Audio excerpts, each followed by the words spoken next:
누군가 널 위해 기도하네 귀한 찬송 감사를 드립니다. 충주에서 목회하신 어느 목사님의 이야기를 듣게 되었습니다. 한 여자 성도님이 교회에 등록을 한 다음에 목양실에서 남편에 대한 이야기를 하였습니다. 남편은 너무나 착한 사람이지만 술만 먹으면 감당할 수 없다는 것입니다. 닭도 키우고 대추 농사를 짓고 있는데 농사일이 너무 힘들어서 남편이 술을 의지하며 지낸다는 것입니다. 남편을 한번 만나달라는 성도님의 요청에 목사님은 흔쾌히 그러하겠노라 말하였고, 어느 날 요청을 받고 그 집을 방문하게 되었습니다. 그 집 거실에 들어가니 술에 취한 남편이 대자로 누워 있습니다. 술을 너무 많이 먹어 인기척도 느끼지 못하는 남편을 보니 목사님은 어떻게 해야 할까 난감하였고 망설여졌습니다. 목사님은 그 남편의 손을 잡고 어깨를 안고 토닥여 드렸습니다. 얼마나 고나고 지쳤을까, 얼마나 아프고 힘들었을까 하는 마음이 들었기 때문입니다. 누워있는 남편 곁에서 조용히 기도합니다.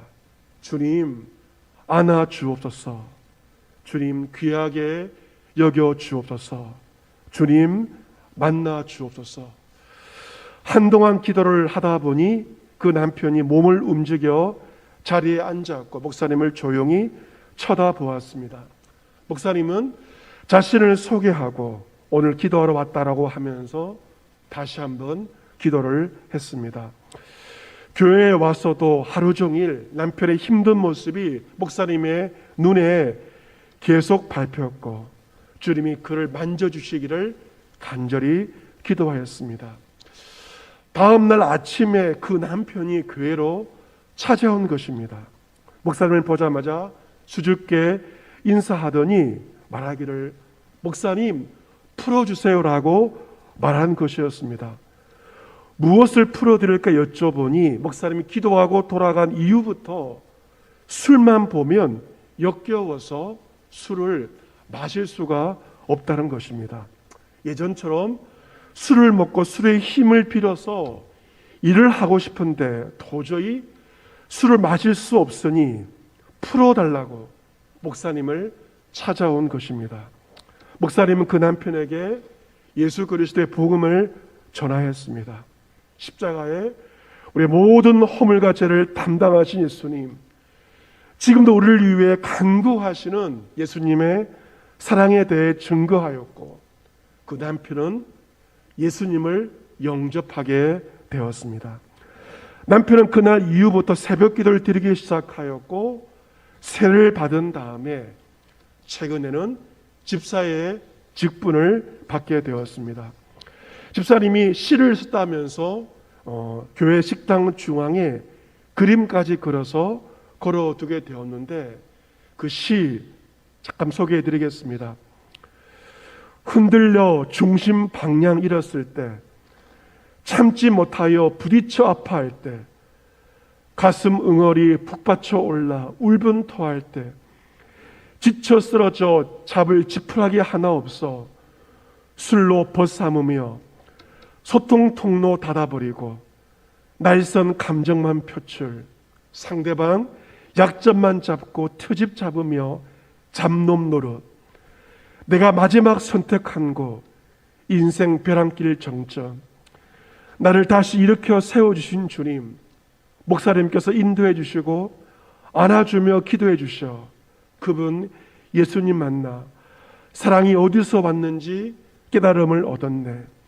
나를 되돌아보며 새로운 사고관념에 가족 사랑을 알고 실천하는 나의 믿음의 배를 채워갑니다 하는 내용의 시입니다.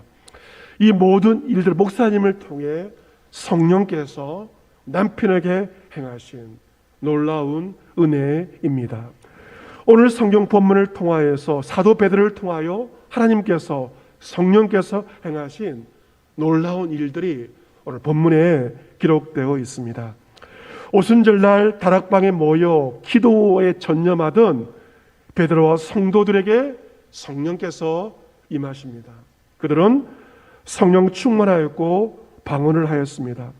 성령 임한 베드로는 하나님의 말씀을 제일 먼저 증거합니다. 베드로는 이 구약 성경 시편 말씀을 통하여 예수님의 죽으심과 그분의 부활과 승천을 증거합니다. 우리는 신약 성경만이 아니라 구약 성경을 통하여서도 예수님을 바라볼 수 있어야 되고, 구약 성경을 통하여 그 십자가의 고난과 그분의 부활과 그분의 승천을 구약을 통해서도 바라볼 수 있어야 합니다. 33절에 하나님의 오른손으로 예수를 높이심에 그가 약속하신 성령을 아버지께 받아서 너희가 보고 듣는 이것을 부어 주셨느니라 라고 베드로가 증거하고 있습니다. 베드로는 우리의 성령이 임하신 것은 왜 그런가? 바로 예수님께서 성령을 부어주신 것이라고 말합니다. 예수님의 약속이 성취되었음을 말합니다. 요한복음 16장 7절과 8절에서 예수님께서 약속하셨죠. 내가 떠나가는 것이 너에게 유익이라. 내가 떠나가지 아니하면 보혜사가 너에게로 오시지 아니할 것이요. 가면 내가 그를 너에게로 보내리니 그가 와서 죄에 대하여 의에 대하여 심판에 대하여 세상을 책망하시리라 약속하였습니다. 예수님은 내가 가면 떠나가면 성령을 너에게 보내시겠다 약속하셨는데 그 약속대로 예수님은 성령을 제자들에게 부어주신 것입니다. 예수님은 육신으로는 떠나가셨지만 성령으로 제자들과 함께 하시는 것입니다. 본문 34절에서 베드로는 다윗이 지은 시편 110편을 인용하여 말합니다. 다윗은 하늘에 올라가지 못하였으나 친히 말하여 이르되 주께서 내 주에게 말씀하시기를 내가 내 원수로 내 발등상이 되게 하기까지 너는 내 우편에 앉아 있으라 하셨도다 하였으니, 이 다윗을 통하여 성부 하나님께서 성자 예수님께 너는 내 우편에 앉아 있어, 우편에 앉아 있으라 말씀하신 것입니다. 이 우편은 가장 가까운 자리를 말합니다. 예수님은 이 말씀 예언처럼 하나님 보좌 우편에 앉아 계십니다. 그것은 성부 하나님께서 성자 예수님을 가장 높여 주신 것입니다. 36절 그런즉 이스라엘 온 집은 확실히 알지니 너의 십자가에 못 박은 이 예수를 하나님이 주와 그리스도가 되게 하셨느니라 하니라. 베드로 이스라엘 백성들에게 선포합니다. 너희는 예수를 십자가에 못 박았다. 이스라엘 백성은 때로는 예수님을 따르기도 하였습니다. 하지만 결정적인 순간에 그들은 예수님을 십자가에 못 박는데 동조하고 말았습니다. 예수님은 이스라엘 백성들에 의하여 십자가에 못 박혀 돌아가셨습니다. 하지만 하나님은 예수님을 죽음에서 살리셨습니다. 승천하여 그 보좌 우편에 앉게 하십니다. 하나님께서 예수님을 주와 그리스도가 되게 하신 것입니다. 이스라엘 백성들은, 사람들은 예수님을 죽였지만 하나님께서 죽으신 예수님을 살리시고 그 보좌 우편에 앉게 하신 것입니다. 37절 이제 그들은 이 말을 듣고 마음에 찔렸습니다. 그들은 마음에 찔려 베드로와 사도에게 질문합니다. 형제들아, 우리가 어찌할꼬? 베드로가 답을 합니다. 38절 너희가 회개하여 각각 예수 그리스도 이름으로 세례를 받고 제사함을 받으라. 그리하면 우리와 같이 성령의 선물, 성령의 은사를 받게 될 것이다 증거합니다. 베드로는 우리가 어찌할꼬 말한 이스라엘 백성들에게 회개를 촉구합니다. 회개가 무엇입니까? 자신의 삶을 돌이키는 근본적인 변화가 바로 회개입니다. 회개하여 예수 이름으로 세례받고 제사함을 받으라. 그리할 때 너희들도 성령의 선물을 받게 될 것을 말씀하십니다. 39절 이 약속은 너희와 너희 자녀와 모든 먼데 사람 곧 주 우리 하나님이 얼마든지 부르시는 자들에게 하신 것이라. 이 약속을 누구에게 증거하고 있습니까? 너희와, 그리고 너희 자녀입니다. 가장 중요한 것은 너희와 너희 자녀에게 약속이 주어졌다. 더 나아가 모든 먼데 사람까지 약속하셨다 증거하고 있습니다. 모든 먼데 사람은 이방인들을 가리키고 있습니다. 하나님의 약속은 우리와 우리 자녀와 모든 먼데 사람 이방인까지 상관없이 하나님께서 부르시는 모든 자들에게 이 약속이 이루어진다는 것입니다. 40절에 또 이런 말로 확증하며 고라 이르되 너희가 이 패역한 세대에서 구원을 받으라. 이 세대가 악하고 음란하고 패역하지만 이 세대 가운데 구원을 받으라 촉구하고 있습니다. 그 말을 받은 사람들이 41절에 결단합니다. 회개하여 세례를 받음의 이날에 신도의 수가 하루에 3,000명이나 더하게 되었습니다. 성령 받은 사도 베드로가 주의 말씀을 통하여 말씀 충만하여 부활하신 생명의 주 예수 그리스도를 증거하며 회개를 촉구하였을 때 그것에 모인 3,000명이 회개하여 세례를 받고 성도가 되는 놀라운 일이 예루살렘 땅에서 벌어지게 되었습니다. 그리고 그들이 교회를 이루게 되었습니다. 여러분, 교회가 어떤 곳입니까? 교회는 회개하여 예수 이름으로 세례받고 제사함 받은 자들이 모이는 신앙의 공동체가 바로 교회입니다. 우리 예수님께서도 갈릴리에서 공생의 사역을 시작하시면서 제일 먼저 촉구하신 것은 바로 회개였습니다. 때가 찼고 하나님의 나라가 가까이 왔으니 회개하고 복음을 믿으라. 예수님도 제일 먼저 이렇게 선포하셨습니다. 그런데 이 회개가 어떻게 일어나게 되는 것인가? 바로 성령께서 임하시며 성령께서 역사하실 때 회개하고 복음이신 예수님을 믿는 놀라운 구원의 역사가 일어나게 되는 것입니다. 회개를 통하여 복음이신 예수 그리스도를 믿는 이 성령의 역사는 2000년 전 예루살렘에서만이 아니라 지금 우리 가운데도 여전히 일어나고 있습니다. 여러분께서 배우이자 가수인 엄정화 씨 아마 잘 아실 것입니다. 이 엄정화 씨가 얼마 전 기독교 방송 새롭게 하소서에 나와서 간증을 하는 것을 듣게 되었습니다. 그녀는 예수를 만나기 전에 복음의 심히 적대적인 삶을 살았다고 합니다. 누군가 복음을 전하면 하나님이 어디 있어? 믿을 사람은 오직 나뿐이야 라고 이야기를 하였다고 합니다. 그녀는 점집을 찾기도 하였고 구슬을 하면서 연예계 생활을 하였습니다.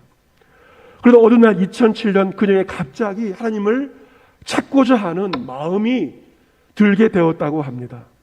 눈물로 기도하며 하나님을 향하여 제발 천사를 보내달라고 간절히 기도하였는데 바로 그때 그녀의 제일 친한 친구가 믿는 친구였는데 그녀에게 전화를 걸었다고 합니다. 그리고 그 친구를 통해 그녀는 예수님을 영접한다는 고백을 하게 되었습니다. 눈물로 하나님 저는 죄인입니다.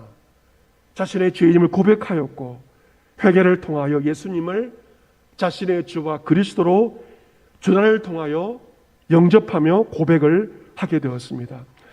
엄정화 씨가 예수님을 구주로 영접하기까지는 사랑하는 친구와 그녀를 위해서 오랫동안 간절히 기도하였습니다. 또한 예수를 믿는 연예인 동료들이 그녀에게 전도를 하였습니다. 예를 들어 개그우먼 이영자 씨도 그녀에게 하나님이 너를 사랑하신다 많이 전도를 했다고 합니다.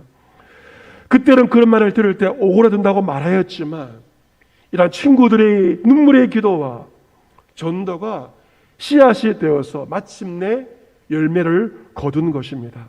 엄정화 씨는 자신의 경험을 가지고 이렇게 말합니다. 어떤 사람이 하나님을 거부한다고 해도 그 사람에게 복음을 전하십시오. 언젠가 그 복음의 씨앗이 열매를 맺게 될 것입니다. 사람이 기도와 전도의 말씀의 씨를 뿌릴 때 하나님께서 나에게 역사하신 것처럼 언젠가 열매를 거두게 하실 것입니다 라고 말하고 있습니다. 로마서 10장 13절에 누구든지 주의 이름을 부르는 자는 구원을 받으리라. 그런즉 그들이 믿지 아니하는 일을 어찌 부르리요? 듣지도 못한 일을 어찌 믿으리요? 전파하는 자가 없이 어찌 들으리요? 보내심을 받지 아니하였으면 어찌 전파하리요? 기록된 바 아름답도다 좋은 소식을 전하는 자들의 발이요 함과 같으니라. 여러분, 믿음이란 들음에서 나며 들음은 그리스도의 말씀으로 말미암습니다. 누군가에게 그리스도의 말씀을 전하여야만 그 사람에게 믿음의 역사가 나타나게 되는 것입니다. 선교사님들이 왜 선교지의 코로나 상황 가운데도 선교지에서 살고 있습니까? 이유는 하나입니다. 보내심을 받아 이 주의 말씀을 전파하기 위해서 이 어려운 상황 가운데 선교지를 지키면서 선교의 사명을 선교지에서 감당하고 있습니다. 우리 역시 울산의 선교사로 부름받았습니다. 우리 역시 우리 주위의 사람들을 위해 기도하며 주의 말씀을 전하여야 합니다. 우리가 누군가를 위하여 기도하고 눈물로 기도하고 복음의 씨를 뿌릴 때 하나님의 때에 하나님께서 열매를 거두게 하실 것입니다. 디모데후서 4장 1절 이하에 사도 바울이 말합니다. 하나님 앞과 살아있는 자와 죽은 자를 심판하실 그리스도 예수 앞에서 그가 나타나실 것과 그의 나라를 두고 엄히 명하노니 너는 말씀을 전파하라. 때를 어떤지 못 어떤지 항상 힘쓰라. 범사에 오래 참음과 가르침으로 경책하며 경계하며 권하라. 때가 이르르니 사람이 바른 교훈을 받지 아니하며 귀가 가려워서 자기의 사욕을 따라 스승을 많이 두고 또 그 길을 진리에서 돌이켜 허탈한 이야기를 따르리라. 그러나 너는 모든 일에 신중하여 고난을 받으며 전도자 일을 하며 너의 직무를 다하라. 지금 이 시대는 어떤 시대입니까? 사람들이 진리의 바른 교훈을 받지 않습니다. 길을 진리에서 돌이켜서 허탈한 이야기를 따르고 있지 않습니까? 하지만 너는 모든 일에 신중하여 고난을 받으며 전도자 일을 하며 너의 직무를 다하라고 엄히 주의 이름으로 우리에게 명령하고 있습니다. 사람들이 듣든지 아니 듣든지 우리가 해야 할 일은 말씀을 전파하는 것입니다. 때를 어떤지 못 어떤지 항상 말씀을 전파하는 일에 힘써야 한다는 것입니다. 제가 전도사 때 알고 지내던 성도님을 이제 시간이 오래 지내서 페이스북을 통해서 만나게 되었습니다. 집사님이 춘천에 살고 계시는데 제가 SNS에서 이런 고백을 하는 것을 보게 되었습니다. 하나님께서 내게 허락하신 전도의 첫 열매는 내 편인 박아무개 집사님이다 라고 글을 올렸습니다. 하나님께서 내게 허락하신 전도의 첫 열매는 내 편인 박아무개 집사이다라고 글을 올렸습니다. 흔히 남편을 남의 편이라고 말하지 않습니까? 집사님은 남편을 내 편이라고 자신 있게 이야기를 합니다. 나의 전도의 첫 열매는 내 편인 박 집사입니다. 고백을 하는 것이었습니다. 제가 그 글에 댓글을 달았습니다. 제가 증인이지요. 정말 여 집사님이 남편을 전도한 걸 잘 알기 때문에 제가 증인입니다라고 댓글을 남겼습니다. 그분이 또 댓글을 달았습니다. 저의 다음 기도의 제목은 두 아들입니다. 두 아들이 저의 기도의 제목입니다. 그녀는 아들들을 통하여 계속 전도의 열매를 맺기를 간구한다고 고백을 하였습니다. 오늘 성경 말씀을 통하여 주님의 약속은 너희와 너희 자녀에게라고 분명히 말씀하고 있지 않습니까? 여러분, 여러분의 배우자, 여러분의 자녀들에게 전도의 열매를 거두기를 위해서 여러분 기도를 쉬어서는 안 될 것입니다. 여러분의 자녀들에게 주의 말씀을 듣든지 아니 듣든지 주의 말씀을 전하셔야 합니다. 왜냐하면 여러분 가정에 선교사로 부름받았기 때문입니다. 또한 여러분은 가정의 선교사와 함께 직장의 선교사입니다. 여러분이 많은 시간을 보내고 있는 직장 가운데서 세상에 빛과 소금의 사명을 감당하시고 무엇보다도 직장 가운데 복음을 증거하는 전도자의 삶을 살아가셔야 됩니다. 또한 저와 여러분 울산의 선교사로 부름받아 울산 땅에 살고 있습니다. 우리에게는 울산 복음화의 사명이 있습니다. 많은 사람들이 돈을 벌기 위해서 산업수도라고 불리우는 울산 땅에 모여들었습니다. 이 울산이 다른 지역에 비해서 유흥문화가 매우 발달해 있습니다. 제 친구가 과거 울산 남부시장으로 부임했을 때 얘기를 들어보니 울산 삼산동의 유흥가가 전국에서 최고라고 하는 이야기를 들은 적도 있습니다. 고향을 떠나온 사람들이 술을 의지하며 유흥문화를 의지하기에 울산의 유흥문화가 거대하게 발달해 있다는 것입니다. 울산 시민들의 음주율은 2019년, 2020년 2년 연속 전국에서 가장 높은 곳 1등으로 조사가 되었습니다. 흔히 울산을 고래도시라고 하는데 술고래 도시임이 이 조사를 통하여서 조사가 되었습니다. 청소년 흡연율 역시 전국에서 가장 높은 것으로 조사 결과 입증이 되었습니다. 여러분, 울산의 많은 사람들이 의지할 것이 없어 술을 의지하며 담배를 의지하며 유흥문화를 의지하며 소망 없이 살고 있습니다. 우리는 우리 주의 울산 사람들에게 사도 베드로처럼 이 패역한 세대에서 구원을 받으라 담대하게 성령 충만하여 선포할 수 있어야 합니다.